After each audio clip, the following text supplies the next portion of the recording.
ಅಕ್ಷಯ ನ್ಯೂಸ್ಗೆ ಸ್ವಾಗತ.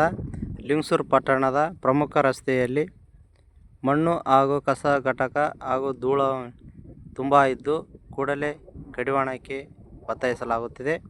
ಇದರ ಕುರಿತು ಅಧಿಕಾರಿಗಳು ಗಮನ ಹರಿಸಬೇಕು. ಏಕೆಂದರೆ ಪಟ್ಟಣದ ಪ್ರಮುಖ ಬೀದಿಯಲ್ಲಿ ಬಸ್ ಸ್ಟ್ಯಾಂಡ್ ಸರ್ಕಲ್, SLV, ಅಮೀರಗೌಡ ದವಾಖಾನೆ, ಗಡಿಯಾರ ಚೌಕ್ ಸೇರಿದಂತೆ ನಾನಾ ಕಡೆ ರಸ್ತೆಯಲ್ಲಿ ಮಣ್ಣು, ಕಸ, ಘನತ್ಯಾಜ್ಯ ವಸ್ತುಗಳು ಬಿದ್ದಿದ್ದು ವಾಹನ ಸವಾರರಿಗೆ ಮತ್ತು ಪಾದಚಾರಿಗಳಿಗೆ ತುಂಬಾ ತೊಂದರೆಯಾಗಿದೆ.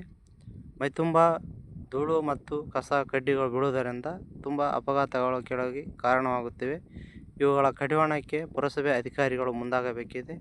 ಕೂಡಲೇ ಅಧಿಕಾರಿಗಳು ಧೂಳು ಮತ್ತು ಘನತ್ಯಾಜ್ಯ ವಸ್ತುಗಳು ಹಾಗೂ ಕಸ ಕಡ್ಡಿಗಳನ್ನು ಸ್ವಚ್ಛಗೊಳಿಸಬೇಕಿದೆ ಮತ್ತು ರಸ್ತೆಗಳಿಗೆ ನೀರು ಹಾಕಿ ಉತ್ತಮ ರಸ್ತೆಗಳ